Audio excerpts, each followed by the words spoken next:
The 2025 Royal Rumble has come and gone, and WWE fans have been praying for years now under the Triple H regime to finally give us the classic Rumble that will cement that Triple H as a booker knows how to effectively utilize this stipulation. And we haven't really got it up to this point. We haven't gotten a truly great Rumble. And in my opinion, we still haven't. I'm going to go through both Rumbles. I'm not going to talk about every single spot and every single elimination, but I'm going to give an overview of what I thought of each of them and why I thought neither can truly be considered a classic. We also got two title matches on this show, which I will also go through and give my thoughts on, as well as giving every match a rating on a scale of 5 stars. If you guys like the video, please consider liking, leaving a comment, or subscribing, as it really does help a new channel like mine to grow. But with all of that being said, let's go ahead and get into it with the Women's Royal Rumble match. So I'm going to start with the Women's Rumble, and I want to start by talking about the things that I like, because in the Women's Rumble in 2025, there were very, very, very few things to like. It was mostly bad, but there were some things in there. Io entered very early, and she looked fantastic throughout. All of her stuff looked great throughout the entirety of the match. Some of it was a little over the top and campy. Like, there was one spot with Julia in particular when they were doing a double down, and it was like a cartoon almost. But overall, she was good. Same with Liv Morgan. I liked Liv throughout the match. Jordynne Grace, I thought, was an absolute standout in this match, same as she was last year. I was really hoping against hope that Jordynne would somehow win this match and go on to Mania to challenge Rhea. I still think that is maybe the best match at Mania for them. In my predictions video earlier this year, I put it a little bit later at SummerSlam, but just fast track it to Mania, make Jordynne an automatic star. Some things I didn't like. Charlotte as a winner, as the first two-time winner, I think is an uninspired choice. It's a little bit of a boring way to get to WrestleMania, because Charlotte is someone who the fans realistically could see getting a championship opportunity at any point. She doesn't need to win the Rumble to do it. She's something like, I don't know, like a 14-time champion or something. So championship opportunities come easy to Charlotte. So having her win the Rumble doesn't feel as impactful as if someone else did, whoever the other challenger is going to be. We can safely assume Charlotte is going to be challenging Tiffany at Mania. So whoever Rhea's challenger is going to be, if it was Io Sky or Jordynne Grace or even Liv Morgan or Roxanne Perez, if it was one of them who was going on to face Rhea at Mania, having them win would have been so much bigger, so much more impactful, and so much more important than having Charlotte win. It would have done so much more for them than if Charlotte had lost in this match and then gone on to the Elimination Chamber and won that instead. That would have been a better story for her, because one, if she is going to play the babyface in this feud against Tiffany Stratton, coming back on your first night and winning the Royal Rumble and sort of bringing back all of those, oh no, it's Charlotte Flair, those feelings that existed in the late 2010s, early 2020s, when she was just the dominant force in the women's division to the point where the fans were sort of sick of it. This isn't the best way to start it. It would have been much better for her to lose here, fall at the first hurdle, then regain her footing in the Elimination Chamber. That's a much better story for her to tell. And let's go with, let's say Io Sky is going to challenge Rhea Ripley. That's the picture that I had in my head for a long time of who Rhea's challenger was going to be. So much of a better start if Io won the Rumble and got to WrestleMania through there, because the Rumble is an easy way to elevate someone, more so than like the Elimination Chamber or Money in the Bank or King and Queen of the Ring. The Royal Rumble is a statement saying this person is now one of the primary focuses of WWE. Mid-carders don't win the Royal Rumble. Main eventers win the Royal Rumble. And while that hasn't always been true, that is the image that you should try to permeate throughout these pay-per-views. So elevating someone up to that position who's already pretty much there, like on the cusp of breaking through, like Io is, a former world champion, would be so much better than having Charlotte win. And like I was fantasy booking, if Jordan Grace were to come in and win the Royal Rumble in only her third match in WWE. Like, she was in the 2024 Rumble, this Rumble, and she had a match with Roxanne Perez in NXT for the title. Maybe she had another tag match or something, I don't remember. But having her win such a huge match and doing it definitively by giving her a lot of eliminations would have been such a hot start to her run in WWE. And it felt like a wasted opportunity.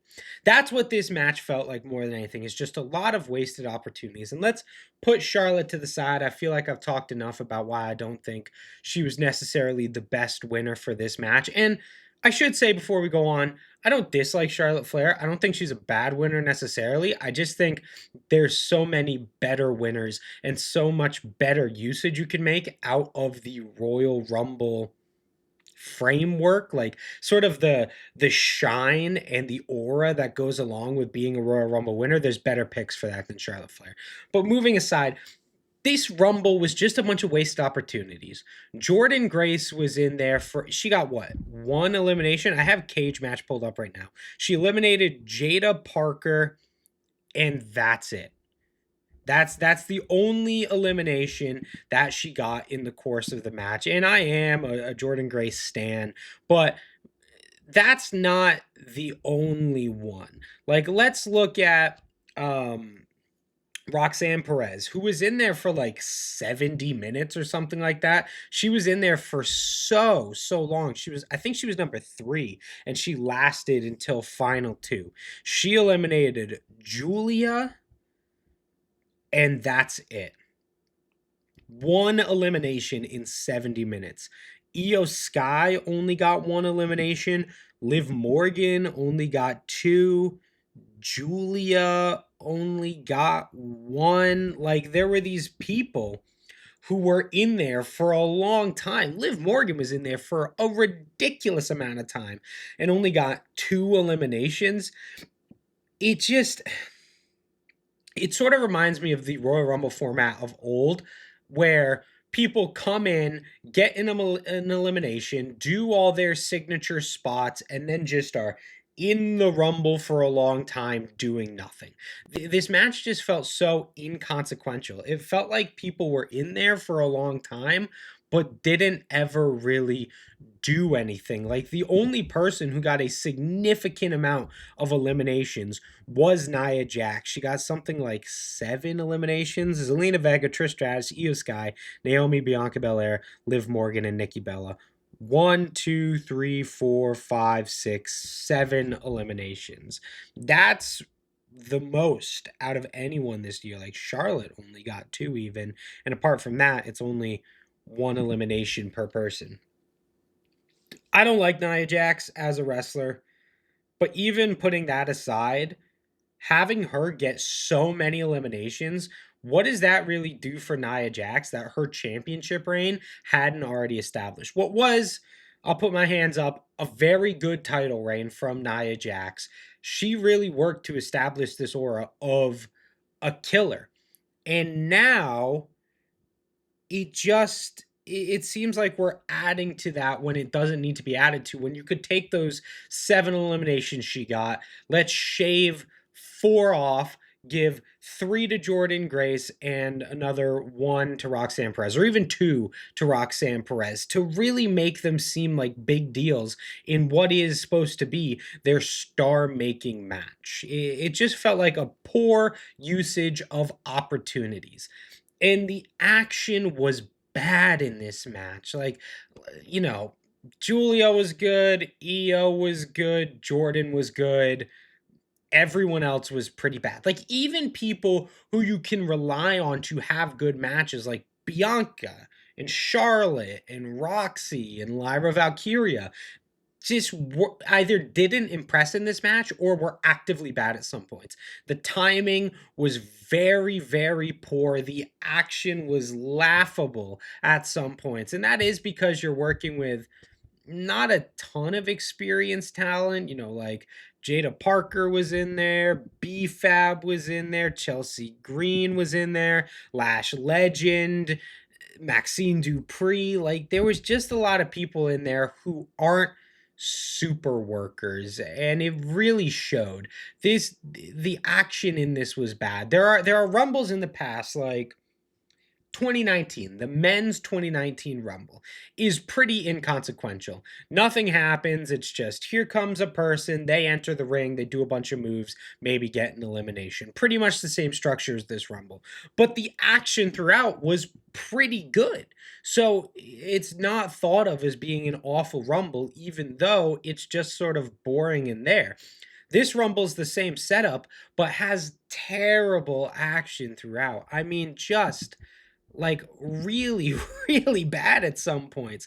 I was watching this with my girlfriend, and even she, who's not a wrestling fan and sort of like sees what's presented in front of her, she can see like pretty basic action if I'm watching like a Penta match or a New Day match on Raw, and she'll go, "Oh, that's pretty good," because she hasn't really watched like five-star classics from the Tokyo Dome from like 2016, 2017. But even she was sitting there going, "God, this is bad." Like there is just really nothing to like about this match. Like there's shimmers of good stuff in this match, but they just don't properly utilize it. It feels like they sort of they put all the names down on paper in what order they were going to come in, and then just left it at that and didn't put any more thought into it than that. It's a thoughtless Rumble is what it is, and it's a waste of time. It's a waste of an hour just to get to the end destination of Charlotte Flair getting a title match,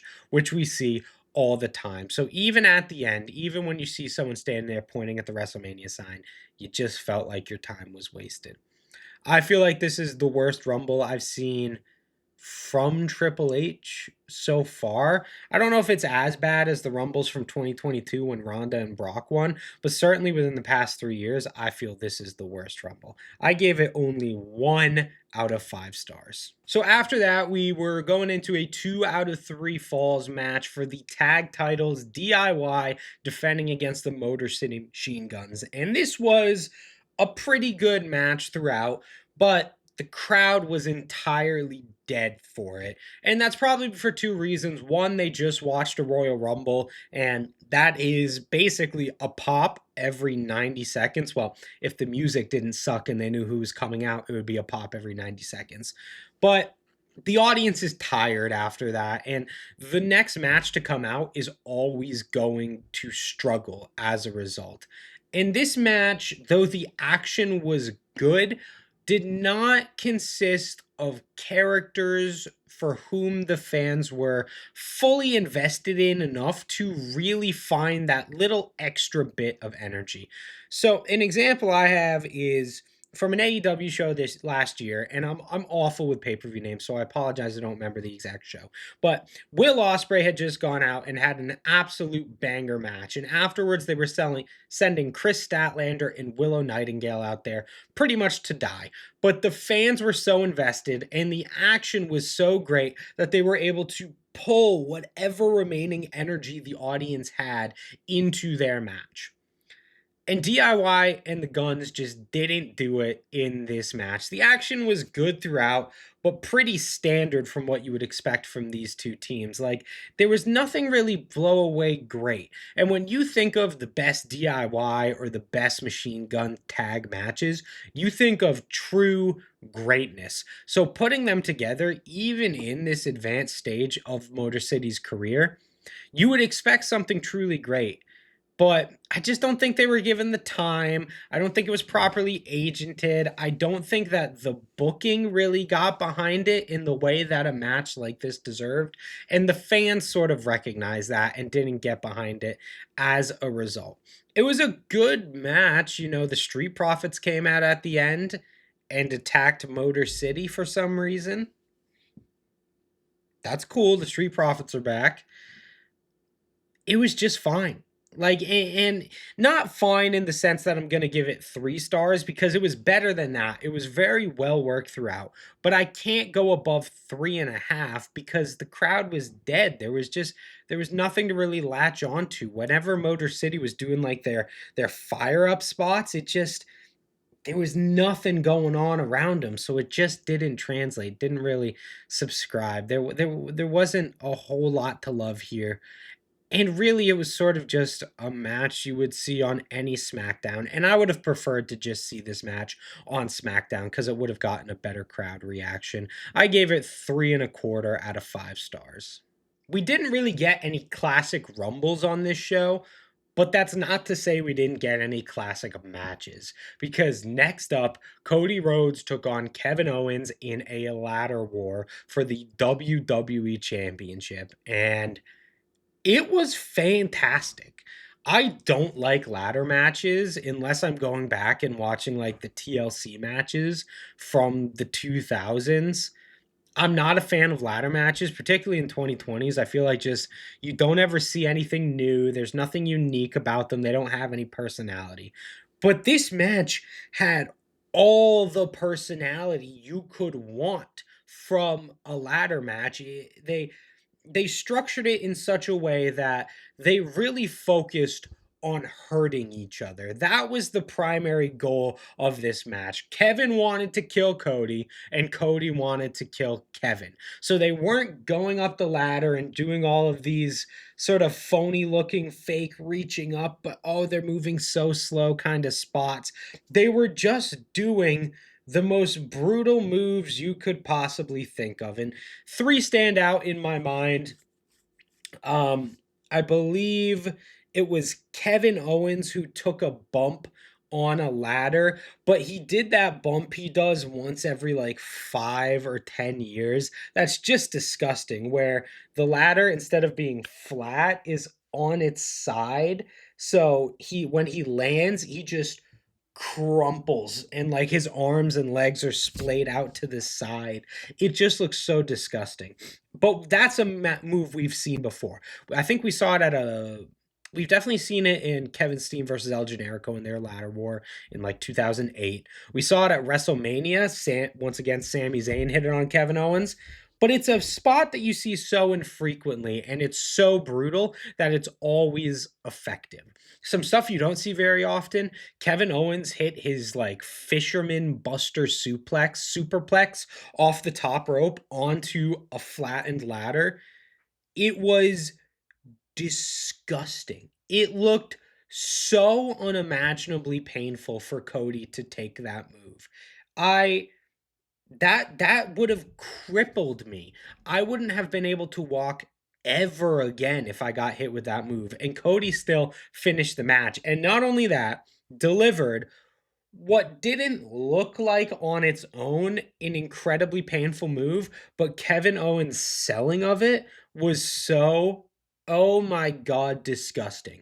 They were on the announce table. There was a ladder set up, like a ladder bridge in between the table and the ring. Kevin Owens was going for a package pile driver on Cody, but he reversed it, picked Kevin Owens up over his head, and hit an Alabama slam.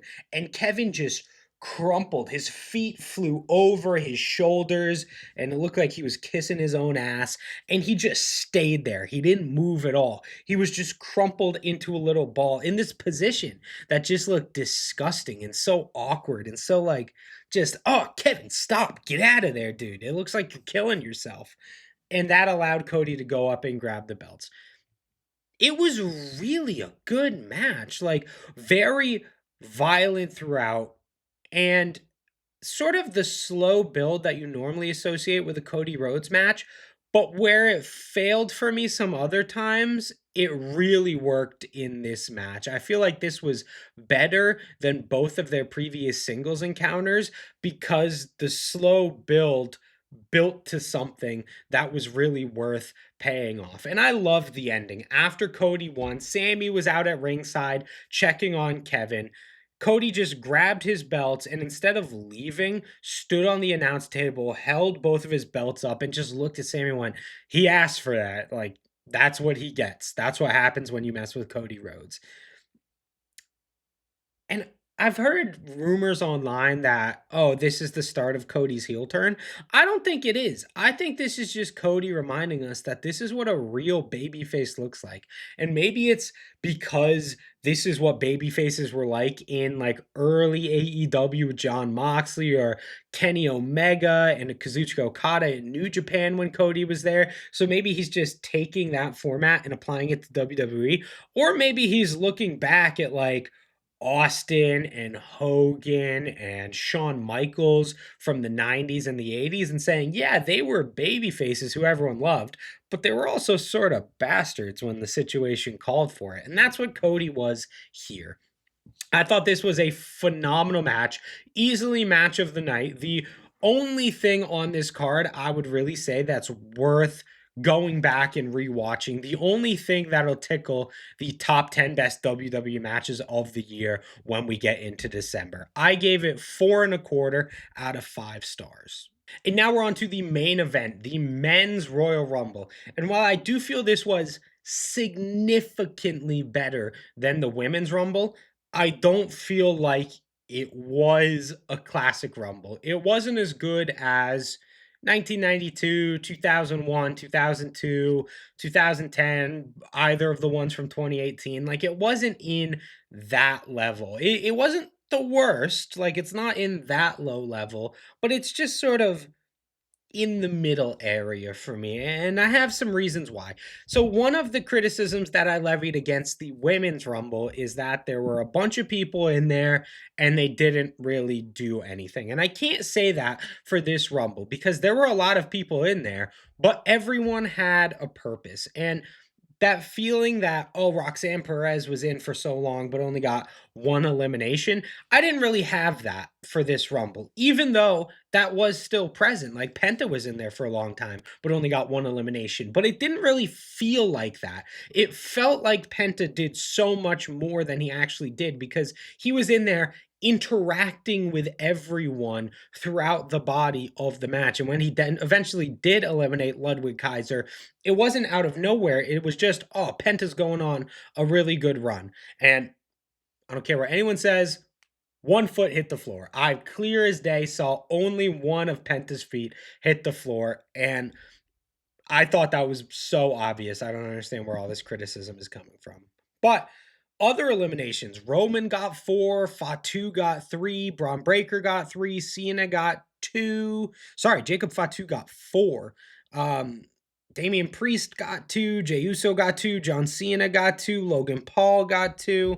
There was a lot of stuff here, and the people who they were choosing to highlight most prominently got a number of eliminations and looked very good while they did it. So they did properly highlight some individuals.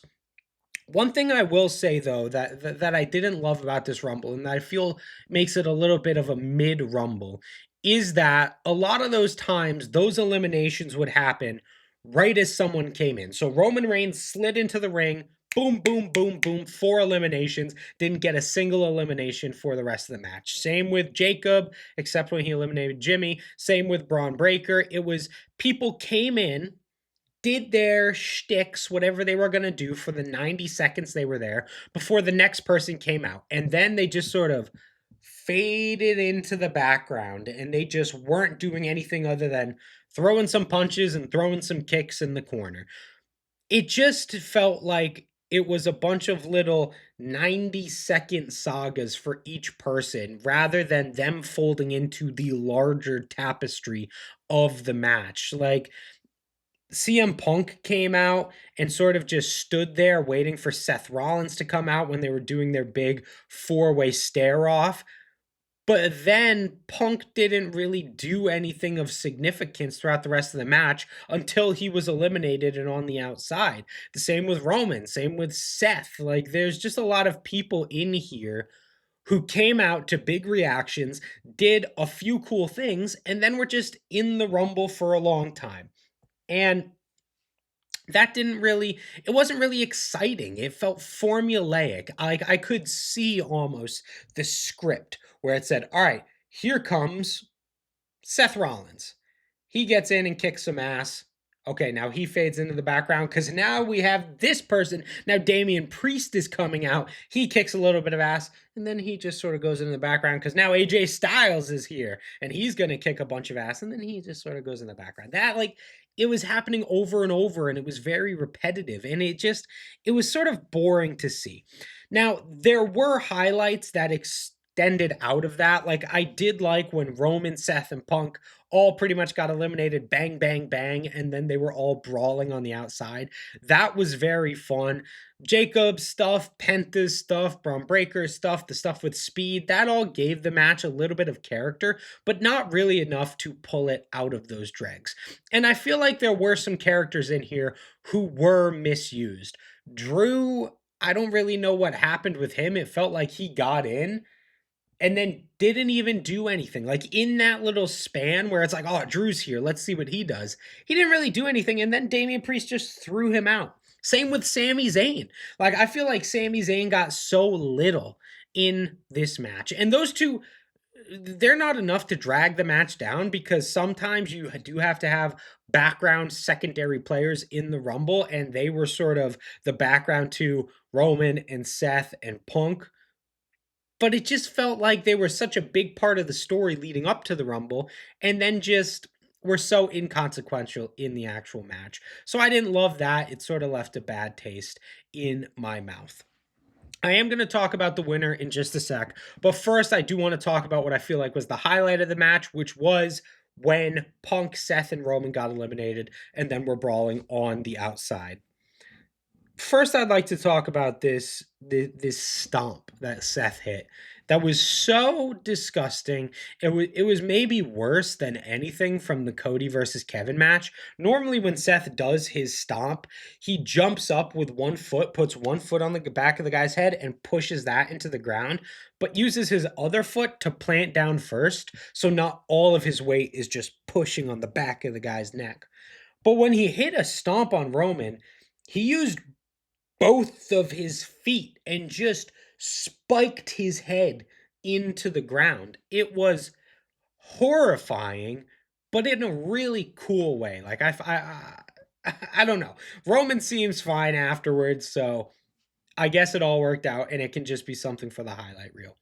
I feel like their brawl on the outside. So essentially, what happened was Roman and Seth were battling on the ropes, continuing their narrative that Seth will never be able to get over Roman for turning on the Shield, or no, Roman will never be able to get over Seth turning on the Shield, and Seth will never be able to get over what Roman did during his time as the tribal chief. So they are battling on the ropes, and Punk is able to come up and dump them both out. But then Punk is gloating and staring at them so much that Logan Paul is able to come and throw Punk out of the ring. So they're all on the outside and they're all yelling at each other like, you screwed up my opportunity. No, you screwed me. And then they start brawling. And they brawl for like 2 or 3 minutes. Like, they are really going at each other, and they're having refs pull them apart. It felt so chaotic in a beautiful way. It felt really like it was adding that little sprinkle of uncertainty onto Mania. Like, are we going to get another Punk Seth match, or is Seth going to go with Roman? Are we going to get Roman versus Punk at Mania? It just opened the door wide to a lot of potential possibilities for what was going to happen at Mania. Loved it. So our final three in the match: Logan Paul, John Cena, and Jey Uso. Cena eliminates Logan Paul, so it is down to Cena and Jey. And at this point in the match, I was so sure John Cena was going to win. And I hated that idea. John Cena, he's on his retirement run. A lot of people want to see him get that 17th World Championship. A lot of people are excited to see what he does. John Cena sucks. He's awful. He's a bad wrestler. He's always been a bad wrestler. He's a cartoon of a wrestler. And he expressed that with such clarity in this match. Like, there was a time right before the final elimination when him and Jey were on the outside of the ring. Jey had just pulled him over the top rope to the outside, and John was hanging on the rope, and he went There's the floor. If both of my feet hit that, then I'm out of the match. It was so over the top, so cartoonish, and just so emblematic of who John Cena is as a wrestler. Like, really, really bad. But he didn't win. And I was open mouth agape when Jey Uso won. Someone who I wouldn't have put in my top 10 most likely candidates for winning the Rumble. I was shocked, literally sitting right over there, right on my couch over there, watching my TV, dumbfounded that he had just won. And I think it is such a fantastic choice for a winner. I think Jey Uso is an awesome choice. And here's a few reasons.